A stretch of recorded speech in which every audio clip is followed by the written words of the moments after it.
On today's episode of Love, Sex, Lies, and Reality Talks, I'm talking about why you need to stay single while you are still here, breathing and living. Most of the time, we think that as singles, it means that we have to be in a relationship, we have to be with someone. We're looking and we're finding ourselves getting into the wrong relationships, and we don't really understand the single state of our true being. I read a book, Being Single, A State for the Fragile Heart, to help other people and support other people in this journey, because I believe that understanding why you need to remain single until you know your true self is key to building that healthy relationship and finding that partner who is healthy for you, and also building with you in a purposeful relationship for a lifetime. Relationships are everything that we interact with on a daily basis. Relationships are part of our being, and there is no life without relationship, and there can be no relationship without life. That's a quote from my book on Becoming Restored. And so when you look at your single state, you have to ask yourself, why am I struggling to be in a relationship? Why can't I find the right person? Why can't I really be in a relationship that's not toxic? Why don't I trust myself? Why is it that I'm trusting other people that are bringing me pain? And these are all the right questions to ask yourself while you're still single. And you really need to dig deep within to get the answers that you need as a single person. Understand that you already have what you need. That's the foundation. That's the baseline. When God created you, you came with every single thing that you need. But what happens to us is, in our fragility, we end up trying to look for ourselves at a very tender age. We may be in a dysfunctional family that throws us off the course of the journey. We may be in a culture that throws us off the journey. We have the societal norms that throw us off the journey. And then you also have peer pressure as a young adult that throws you off the journey of your course. And in all that, you can't really find your true self. That's why that single state is so fragile, because going through all those motions of everything that I've mentioned allows you to get lost in your own world. You start out with trying to figure yourself out, and then you get the pressure from the family, the pressure from the culture, the pressure from the tradition, the pressure from the society, the pressure from friends, the pressure from school, the pressure from everything surrounding you. And that's where you really get lost as a single. But you already came with everything that you need. And the key is to going back home to yourself and finding yourself. So today, why do you need to stay single until you come in contact with your true self and experience that self-discovery journey? Number one, to be able to meet your needs. When you're meeting your own needs, it becomes easy for you to recognize someone that will complement and support you to meet your needs. But when you're not meeting your own needs, maybe due to an absentee father or an absentee mother, or lack of having what you needed at a tender age that wasn't provided, and that created a void that you're not seeking somebody else to fill. But reality is that you have to fill that void. And so that void creates the need, and then you start projecting the need on another person. And if you look at relationships from a teenage years to our early 20s, what we tend to do is try to make someone become who they're not. And we're always trying to push and say, I need you to do this, I need you to do that. But they can't really do it because, again, they don't know what you're lacking in your space. You're the only one who knows what you're lacking. And so it's coming back home, doing the healing work, reconnecting with your true self, and understanding to learn to say yes to yourself first. Be in alignment with your spirit, soul, body, and mind. When those are in alignment and you're meeting your needs for those 4 areas of your life, your mindset's right, your spirit is fulfilled, your soul is replenished, your body is honored. All those things bring you back in alignment with your true self. And when you do that, you will be meeting your needs. And when your needs are being met, it becomes easier for you to now meet somebody that will support you along the journey, to help you identify areas where you need to do the work, and then support you to do the work. The second reason is because we don't trust ourselves yet. You until you trust yourself as a single person, please don't try to go find a relationship, because what you will do is trust other people that will fail you. Let me say that again. What you will do is trust other people that will fail you. You're entrusting yourself into other people's hands. But this is where the caveat is. When you entrust yourself into other people's hands, remember they are also their own person and they have their own issues that they're dealing with. And at some point, you would experience abandonment because they haven't really met their own needs. They haven't really trusted themselves. They're also still struggling. So when the burden seems to be too much for them to carry, they drop you off at a stop. And at that stop is where you need to reconnect with yourself and begin to learn to trust yourself first, because nobody can fail you except you choose to fail yourself. Let me say that again. No one can fail you except you choose to fail yourself. That's also a quote from Becoming Restored. And so when you look at it, you need to find your wholeness as a single person. When you trust yourself, it's part of finding your wholeness. When you love yourself, it's part of finding your wholeness. When you validate yourself, because you've already been validated by God when He created you, you already come into your own wholeness. You know your person, you're meeting your needs, you're introspecting daily. That's the third thing. You have to introspect daily. When you're introspecting daily, you're evaluating your emotions, you're evaluating your feelings. What did I feel yesterday? What am I feeling in this moment? What name can I put this to this feeling? What is this feeling or this emotion teaching me about myself? All those things need to come to play while you're still single, because when you end up in a relationship and your emotions are running, your partner may also be in a place where they're also struggling. Him or herself may be struggling with the relationship. And what you discover at that point is you have an emotional clash, because the emotions are like a volcano at that point. You're both emotionally unavailable. You're both emotionally unbalanced. And so what you do is have a collision.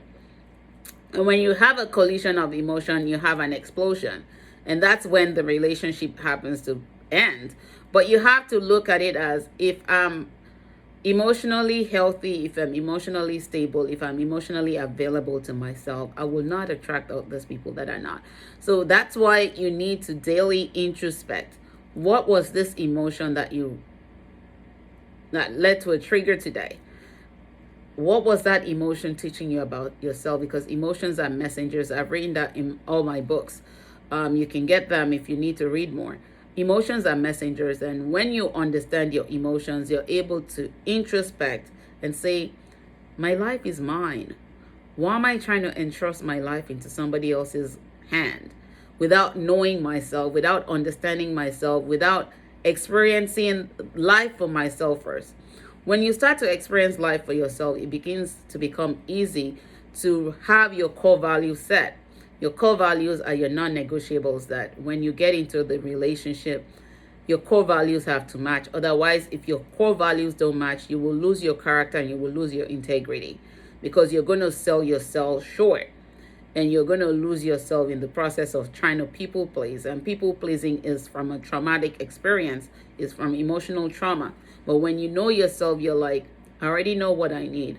You're able to also see the other person for who he or she is, and you're able to accept them the way they are without trying to change anything, because you're already in alignment with your true self. You know yourself, you own your truth, you're understanding what you need, you're meeting your own needs, you're understanding your own voice, you're sitting in your own voice, and you're learning much about yourself.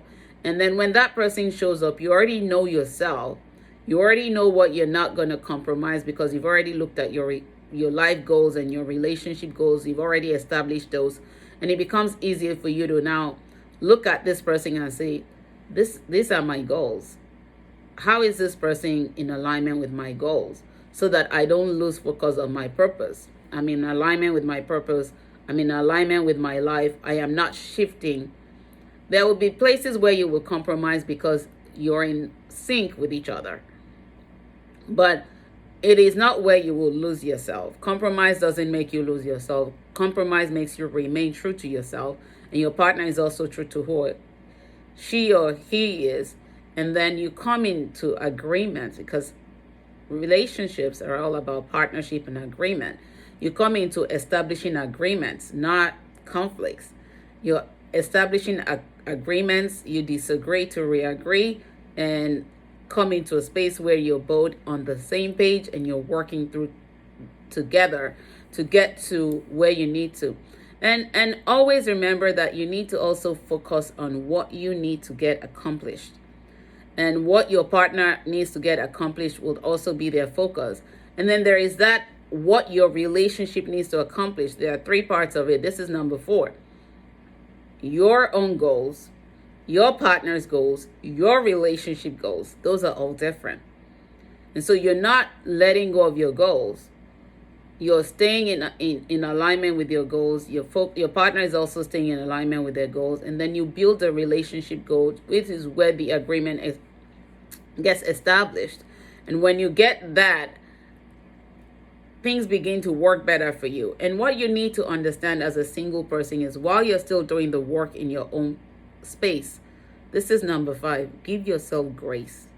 Grace to forgive yourself for things that you may not have known in a previous experience that wasn't healthy, but was teaching you more about yourself as you learn the lessons. Give yourself grace to be empathetic with yourself. Give yourself grace to have compassion on yourself. Understand that nobody's going to be perfect. When you're looking for perfection, is because you don't know yourself yet. And so you're creating this personas and creating a box, and those boxes only limit you. You have to understand that when you come into a place where your love for yourself is unconditional, it becomes easier for you to be in a space that you will be in that unconditional love with your partner. People say there is nothing like unconditional love, but love is unconditional. True love is unconditional. You're able to look at your partner with their weaknesses. You're able to say, at this point, I know I'm weak as well. And so we're coming into this place to build and overcome our weaknesses and turn our weaknesses into strengths. I'm not judging you, because there is that judging you will be a condition, and that will create other biases that will make you not really get into a healthy space. So while you're still single, there's still all this work that you need to do before you get into the relationship. And when you really work on yourself, and I'm saying this as somebody who has also done the work in my life, and I'm also helping my coaching clients to do this work on a daily basis, what you discover is, when you come into that space of unconditional love for yourself, knowing yourself, establishing your core values, establishing your relationship goals, establishing your life goals, owning your truth, owning your voice, not losing your voice to others, not selling yourself short, because you are the only one who will face the consequences for every experience that you go through. The other people are not responsible for your experience. You are responsible for your experience. And once you start owning those experiences and learning, extracting the lessons from them, applying the lessons to yourself, doing the work as you apply the lessons and implement the lessons learned in your life, what you discover is, when you are true to yourself, when you are true to yourself, when you are honest with yourself, when you are trusting yourself, when you are loving yourself, it becomes very easy, really, really easy to recognize the partner that you need to complement you, not make you whole, because you were already created whole. Part of your true being is wholeness. Remember, my mantra is self plus love equals wholeness. And when you know yourself, when you're true to yourself, when you're trusting yourself, when you're honoring yourself, when you're respecting yourself, and you come into a place of that loving yourself, you realize that you're whole because you're meeting your needs. You already know what you need. And that also helps you to look at the partner and say, I am not settling, because now I understand better. I know better. I have this strength that I've discovered. I have these weaknesses that I recognize. And that makes it also vulnerable to share with the other person without judgment, without expectations, and say, now that I know myself, I see you for who you are. I'm not trying to push you to be this person. I'm not trying to use my past experiences to judge you and try and create the persona that I think I need. I'm already meeting my needs, so you have to meet your needs, and we just have to come together to build in agreement and in partnership. And so until you can get to that space where you're meeting your needs, you're doing everything I said in this video, make sure that you stay single. make sure that you stay single. I've had clients who come to me and say, I want to find a partner. Can you help me find one? And when we start doing the coaching sessions, they realize they're not there yet. And it's not rushing anybody. I can tell you, if you want to find a partner now, I can walk you through several sessions to find yourself a partner. But if you're not right with yourself, if you're not whole yet, if you're not discovering yourself, the self-discovery is a lifetime experience, so same as self-healing.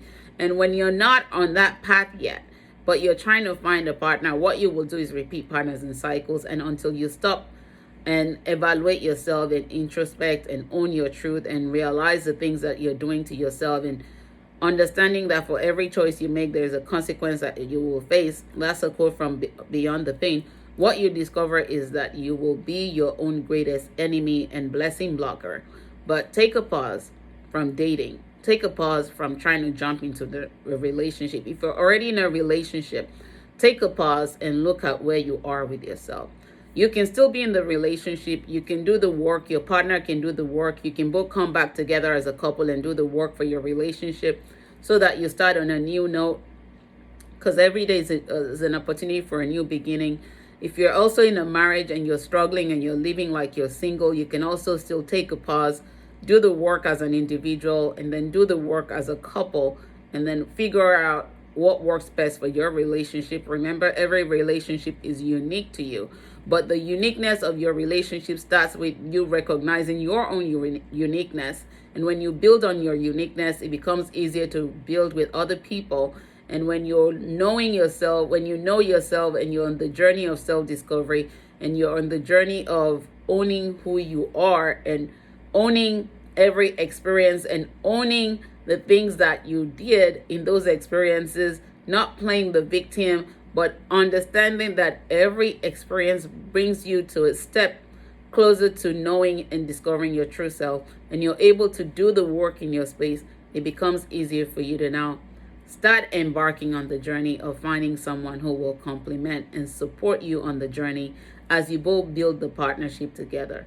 But remember to stay single until you're ready and you're doing the work to get into a healthy space and you're already healing and you're already meeting your needs. And then it becomes easier for that partner to show up and be your complement and support you on the journey. Remember to always date privately, court consciously, and marry wisely when it's time to come. And never stop loving while living. When you stop loving, you stop living. When you stop living, it means it's time to go back to the maker. But while you're still living, breathing, and having your being, stay single, stay fresh, love your journey, because there are things that you will do while single that you can't even do while married. So enjoy the journey of being single. Being single is a state for the fragile heart, and the more you know your fragility and discover yourself, the more you're able to build on your strengths and turn every weakness that makes you fragile into opportunities and possibilities that help you build better, stronger, and wiser. You all take good care. Talk to you soon. God bless. Bye-bye.